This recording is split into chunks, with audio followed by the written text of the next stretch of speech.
Mahigit sa 386,000 na kabataang babae o halos katumbas ng 6.8% ng mga Pilipinong babae ang nabubuntis at nagiging batang ina pagtungtong lamang ng 16 to 18 years old. Base yan sa isang survey na ginawa noong 2022. Isa ito sa itinuturing na malaking hamon para sa ating bansa kung saan patuloy nga ang pagtaas ng teenage pregnancy. Pero alam nyo ba, Kian Nation, na sa murang edad na 5 taong gulang, may isang musmus na batang babae ang nagsilang ng malusog na sanggol at naging isang batang ina. Paano nga kaya nangyari ito at sino nga kaya ang ama ng kanyang anak? Sa video na ito ay itatampok natin ang isa na namang kwento ng buhay. Halina't kilalanin ang babaeng ito na sa kanyang musmus na edad at murang isipan ay nagsilang na kaagad siya ng isang sanggol at nagkaroon na kaagad ng isang mabigat na responsibilidad. Tara, alamin natin ang kwento dito sa channel kung saan ang kaalaman ay siksik at nag-uumapaw.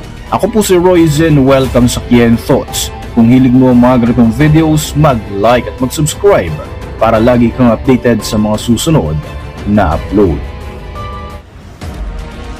Ang batang ito ay si Lina Medina, ipinanganak noong ika-23 ng Setyembre taong 1933 sa maliit na bayan ng Tecrapo na matatagpuan sa Castro Virreyna Province ng bansang Peru.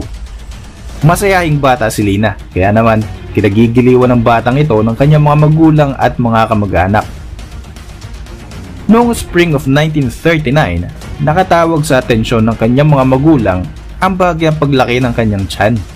Tinanong nila ang bata kung ano ang nararamdaman nito. Hindi naman alam ni Lina ang mga nangyayari dahil sa kanyang murang edad. Kagad siyang dinala ng kanyang mga magulang na sina Tibolero Medina at Victoria Lucea sa isang ospital.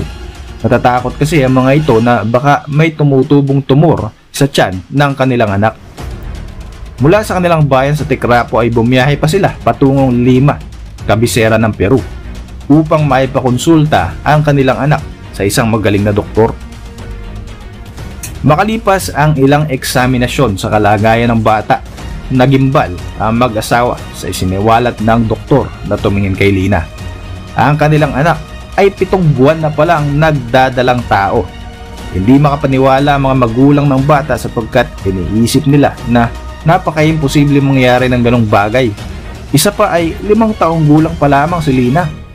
Parang gumuho naman ang mundo ng dalawa habang tinitingnan ang kanilang anak na wala pang muwang sa mga nangyayari. Makalipas lamang ang ilang buwan, noong May 14, 1939, sa edad na 5 years, 7 months and 21 days, nagsilang ng 2.7 kilos na sanggol si Lina Medina sa pamamagitan ng isang cesarean section. Sa puntong ito, siya na ang naitala bilang pinakabatang ina sa buong kasaysayan. Ang surgery naman ay isinagawa ni Dr. Gerardo Lozada, Dr. Bosalu at Dr. Colareta. Naging palaisipan para sa marami ang pangyayaring ito kay Lina. Maging ang mga pediatricians ay nasurpresa sa pambihirang kasong ito. Kumalat nga ang balita maging sa iba't ibang bansa. Kagad naman na naibalita ng San Antonio Light, isang newspaper sa Texas, USA, ang pangyayaring ito. Nag-request pa nga sila na magpapadala sila ng American representative at ang halagang $5,000 para ibigay sa bata, subalit tinanggihan naman ito ng pamilya na ayaw mapag-usapan ang masela na kaso ng kanilang anak. Hindi naman sinabi ni Lina kung sino ang ama ng kanyang anak dahil posibleng hindi pa niya nga alam ang mga nangyayari at maging ang kanyang mga magulang ay tikom rin ang bibig sa mga pangyayaring ito. Nagkaroon naman ng film recording si Dr. Lozada para sana sa scientific documentations, pero sa kasamang palad ay nahulog nga ito sa ilog ng isang araw ay bibisita siya sa bahay ng mga Medina.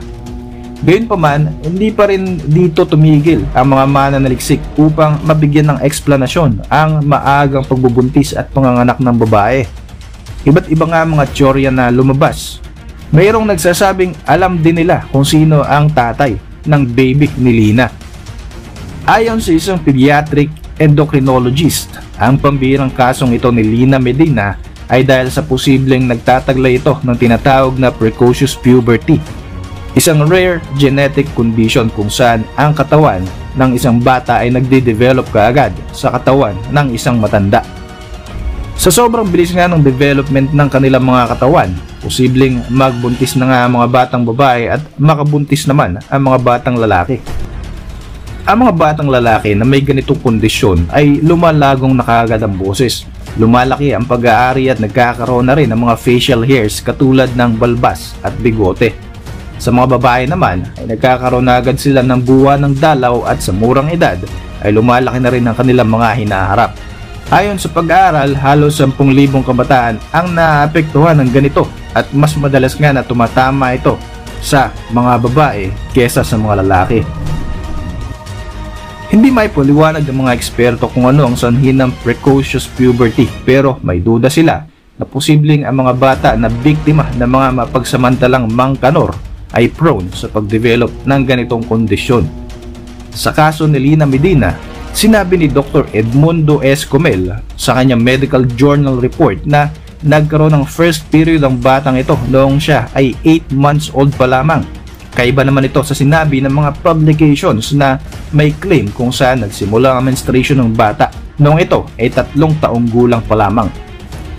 Alin man dito ang katotohanan, pareho lang naman talaga nakakagulat ang mga findings sapagkat sobrang bata pa rin ni Lina sa alinmang edad. Base rin naman sa iba pang examinations, mas nag-develop ng araw kaagad ang katawan ni Lina kumpara sa ibang bata na kaedad lamang niya. Maaaring naipaliwanag ng mga doktor kung paano nabuntis si Lina pero hindi pa rin ito nasasagot ang tanong kung sino nga ba talaga ang tatay ng batang ito na kanyang ipinagbubuntis. Base sa mga facts and studies, mayroong 100,000 to 1 chances na ang nakabuntis sa kanya ay isa ring bata na kaedad niya. Dahil sa pangyayaring ito, inaresto ng mga pulis ang tatay ni Lina na si Tibolero na nagtatrabaho noon bilang tagapanday ng pilak. Siya ang naging prime suspect na sumira raw sa kinabukasan ng kanyang anak. Pero napawalang salary naman kaagad ang lalaki sapagkat wala ngang ebidensya at walang witness na magtuturo na siya talaga ang gumawa ng bagay na ito. Tahasan ding itinanggi ni Tibolero ang bintang na ito sa kanya at sinabi niyang hindi niya ito magagawa sa kanyang anak. Lumipas pa ang mga taon, may lumabas ulit ng teorya na posibleng inatake raw ang bata ng isang araw ay may naganap na kasiyahan sa kanilang lugar, subalit hindi rin naman ito napatunayan. Dahil na rin sa pananahimik ng pamilya, hindi na nabigyang linaw pa ang mga katanungang bumabagabag sa lahat. Mas pinili ng mga magulang ng bata na huwag na lamang paunlakan kahit pa isang interview mula sa malaking kumpanya ng dyaryo sa Peru at willing pa itong magbayad ng malaking pera para lamang kausapin sila. Kahit nga ang isang malaking kumpanya sa Amerika ay nabiguring makakuha ng oras at interview sa tinaguriang pinakabatang naging ina sa kasaysayan. Kahit pa nga inalok sila na magtungo sila sa Amerika ay hindi rin nila ito tinanggap. Kahit naman siguro tayo ang lumagay sa ganitong sitwasyon ay iiwas din tayo na maging usap-usapan ng ibang tao. Ewan ko na lang sa kayo na uso ng social media na mas gusto pa ng tao mag-trending at mag-viral kesa sa kanilang privacy. Dahil pinili ng pamilya ni Lina ang manahimik, ilang mga tao ang nag-isip na hoax o gawa-gawa lamang ang kwentong ito na ang 5-year-old na batang babae ay nagsilang ng isang sanggol.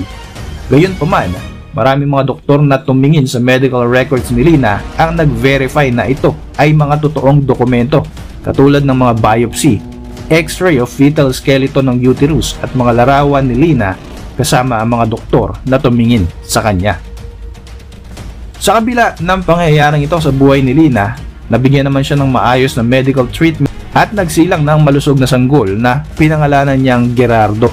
Makalipas ang 2 taon, isang specialist sa child education mula sa Columbia University na nagngangalang Paul Coas ang nabigyan ng permiso upang bisitahin si Lina. Doon nga ay napag-alaman ni Coas na matalinong bata itong si Lina at itinuturing nga nito na parang nakababatang kapatid lamang si Gerardo. Ayon sa obstetrician na si Jose Sandoval, mas pinili pa ni Lina na maglaro ng kanyang mga manika kaysa makipaglaro kay Gerardo. Patunay lamang na talagang napakamusmus pa ng utak ng batang ito kahit pasabihin natin na nagtataglay siya ng kung anumang rare genetic condition. Ganon din naman ang akala ni Gerardo. Itinuring niyang ate si Lina hanggang sa nang tumungtong siya ng 10 taong gulang ay inamin na ng pamilya ang katotohanan. Matapos ito ay inampun ni Dr. Lozada si Gerardo at lumaking malusog. Nga lang, sa kasamaang palad ay noong 1979, sa edad na 40 years old ay pumanaw naman si Gerardo sa sakit.